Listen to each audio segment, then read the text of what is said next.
सनत कुमार कथा सुना रहे थे तो ये जो घुन होता है, घुन ये लकड़ी में लग जाता है। परीक्षित महाराज एक उसी जगह पर एक लकड़ी में पड़े थे घुन, घुन और इनके घर से जो थी वो दोनों। तो जिसके घर में जो थी घुननी, इसने कहा कि देखो स्वामी सनत कुमार जी कथा सुना रहे हैं और थोड़ी देर कथा सुन लो। घुन कहने लगा तू सुन कथा, तू कथा सुन के तर जाइए, मोको तो काम करना है, जीवन भर काम ही करेंगे। जो घुननी थी वो कथा सुनने लगी भगवान की और घुन अपने घुनने में, लकड़ी धुनने में लगा रहा। एक समय जब काफी जोर से बारिश हुई तो वो लकड़ी जल में बह गई और दोनों का कल्याण हो गया। कथा के सुनने से कितना परिवर्तन होता है। जिसने कथा सुनी वो जाकर के एक राजा के घरे कन्या का जन्म ले लिया। और जो घुन कह रहा था कि मुझे तो चलना ही है, मुझे तो अपना काम करना है, तू सुन, उसी घर में जाकर के महाराज के घर गाय के उधर से बछड़ा बन करके जन्म ले लिया। कितना परिवर्तन हो गया। उसने कथा सुनी तो देह छोड़ करके मानव की देह ही मिली, और जो कह रहा था कि मुझे तो चलना ही है, उसे बछड़े का जन्म मिला। धीरे धीरे वो बेटी भी बड़ी हुई और वो बछड़ा भी बड़ा हुआ। महाराज ने कहा, जो इनके द्वारपाल थे, नौकर थे, कहा भाई ये बछड़ा बेचना नहीं है, इसे तो हमारी खेती में चलाना है तुम्हें। धीरे धीरे बेटी भी जवान हो गई और वो बछड़ा भी चलने योग्य हो गया। उसका एक साथी और लिया, दोनों को खेत में जोड़ने के लिए ले गए। इधर उस बेटी का विवाह हुआ। तो जब बेटी जा रही थी और उसी दिन नौकरों ने ले जाकर उसको खेत में जोड़ा, तो वो ऊपर से ही बैठ गया। बैठने के बाद अब उसके ऊपर बहुत तेरे कोड़े चटकाएं उठे ही ना। उस लड़की ने देखा, वो समझ गई और कहारों से कहा भैया थोड़ी देर के लिए पालकी उतार दो। मेरे यहाँ का नियम है कि जो बेटी ससुराल जाती है वो पहले खेत की मेड़ पूज के आती है। कहारों ने डोली रख दी और जैसे ही वहां पहुंची उनसे कहा कि भैया इसे क्यों मार रहे हो। कहने लगे महारानी इसे कितना खिलाया कितना पिलाया, आज इसे हल में जोतने को लाए तो ये बैठ गया, उठने का ही नाम नहीं लेता है। उसने कहा कि ऐसा करो तुम अलग हटो, मैं कोशिश करती हूँ। जब कहा द्वारपाल अलग हटे राजा के नौकर, तो उसने कान में कहा था कि अबई सुधर जाओ। याद करो उस जन्म में हम और तुम दोनों पति पत्नी थे और सनत कुमार जी कथा सुना रहे, तो तुमसे मैंने कहा कि काम तो बाद में भी हो जाएगा, पहले थोड़ी कथा सुन ले, ये कथा रोज ना होएगी। तुमने यही जवाब दिया था कि तू सुन, तू तर, मेरे को तो चलना है। तो देखो मैंने कथा सुनी तो आज मुझे घुन से मानव की देही मिली, मैं राजा की कन्या बनी और आज मैं अपनी ससुराल जा रही हूँ। और तुमने काम किया, आप चलते रहे तो आप बैल बन करके आई हो। अब बैठने से कुछ नहीं होगा, आपको तो चलना ही है, जीवन भर चलो। इतनी कह करके वो राजा की बेटी अपनी ससुराल चली गई। अब उसकी समझ में आ गई कि मुझे तो चलना ही है। अब तो इतना चले कि कोई सा बैल साथ में लगा दे, बस संगी न लगा दे। नौकर सोचने लगे भाई नामालूम कौन सो मंत्र मार गई राजा ही छोरी, जो बैल तो शांति होना नहीं चाहता है, क्योंकि उसे पता चल गया कि अब जीवन भर मुझे तो चलना ही है। तो वो सातों जो चपरासी थे, नौकर थे राजा के, सोचने लगे चलो बात बेटी से ही पूछ के आएंगे कि तूने कौन सो मंत्र मारो, अब रोकन को मंत्र बता दे। जब बाके घर पहुंचे, और देखो एक बात और बताएं, बेटी के पीहर का कोई भी व्यक्ति हो, जाति पाति से कोई मतलब नहीं होता है। अगर ससुराल में पहुंच जाए तो वो चाहे किसी बिरादरी का हो, वो यही कहती मेरा भैया है। किसी भी कहीं चले जाना आप, आपके गांव की कोई सी बिटरिया कहीं भी और उसे पता चल जाए कि मेरे गांव का कोई व्यक्ति आया है, चाहे चाचा लगते हो, चाहे ताऊ लगते हो, चाहे भैया लगता हो या भतीजा, तो यही कहेगी ये मेरा सगा है। बिल्कुल कितना भाव होता है इनके अंदर है। और भैया इन लोगन के अंदर हम काहे को बोले, हम तक काऊ से कमी है। मोटरसाइकिल हम पे, ट्रैक्टर हम पे, ट्यूबवेल हम पे, मकान दुकान हम पे, कंप्यूटर हमारो चल रहा है। भाव नहीं है हमारे अंदर। और इन माताओं के अंदर कितना बड़ा भाव होता है। कितने अनपरिचित सही, आप स्टेशन पे पहुंच जाना और कोई कितनी नौकर पेशा से कितने भी पैसे वाली है और कोई गरीब से गरीब पास में पहुंच जाए तो वो अमीर वाली कहेगी भैया आप कहाँ थे हो।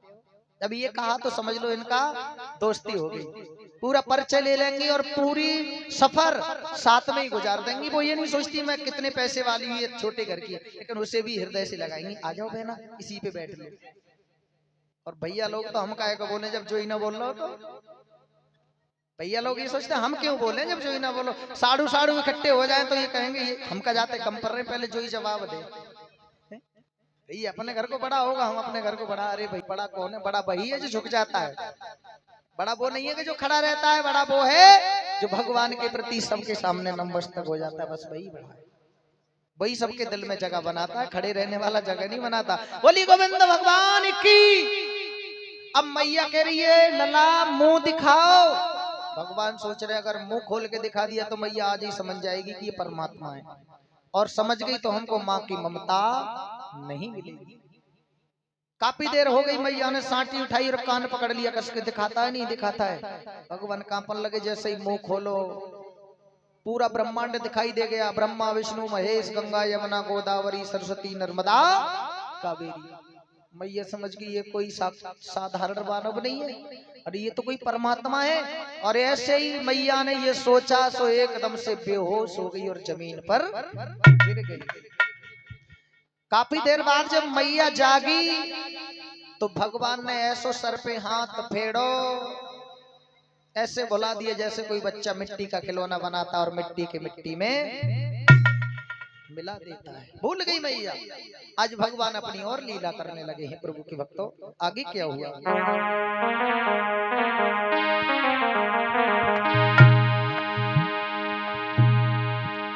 अरे बहुत दिन सोए लियो रे, अरे अब तो जाग मुसाफिर बहुत दिन।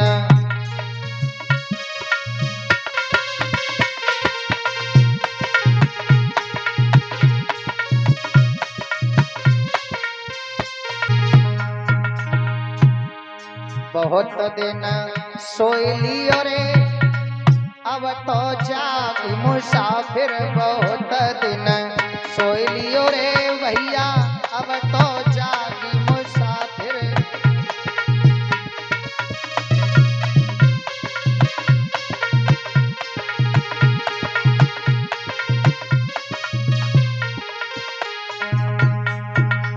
जब संसार में हम और आप सो ही रहे हैं, पहले सोयो मात गर्भ में उलटे पैर पसार।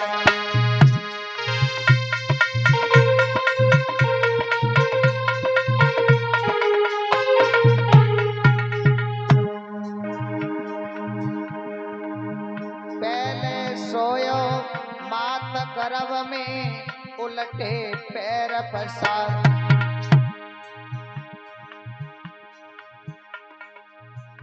और भजन करन की बेराई, भूल गयो करतार जन्म तेरो है लियो रे, अब तो जागे मुसाफिर जन्म तेरो।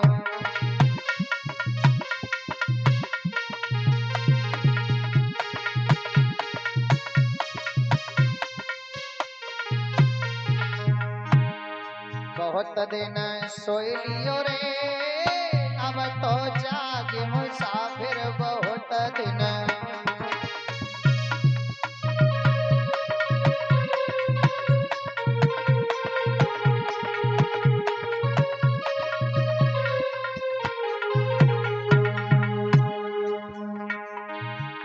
अरे तू जो सोयो पिता गोद में, हंस हंस लाड़ लड़ाए।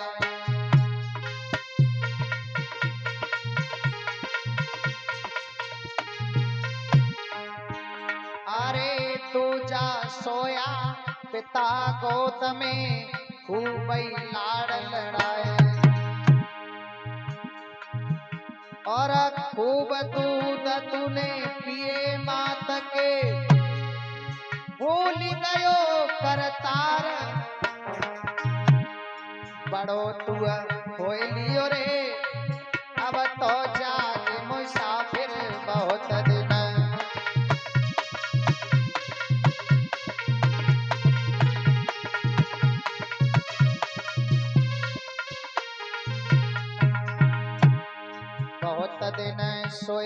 रे अब तो जागे मुसाफिर बहुत दिन।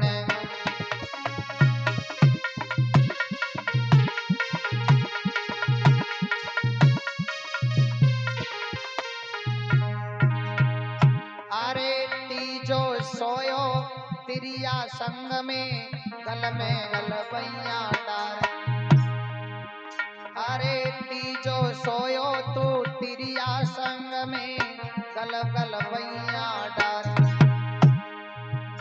और भजन करन की बेरा आई भूल गयो करतार विभा तेरो है लियो रे अब तो जाग मुसाफिर बहुत दिन।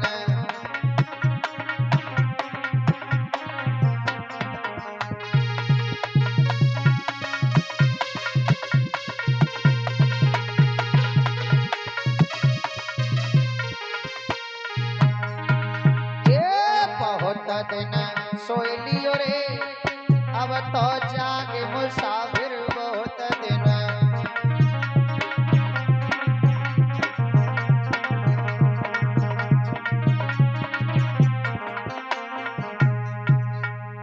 अरी चौथा सोया शमशानन में लंबे पैर पसार।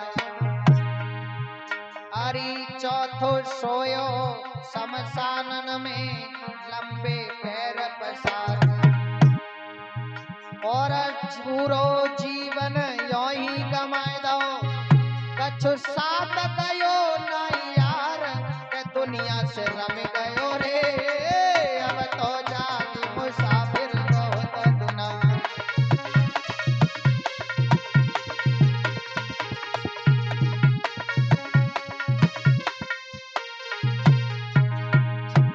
बहुत दिन सोई लियो रे अब तो जाग मुसाफिर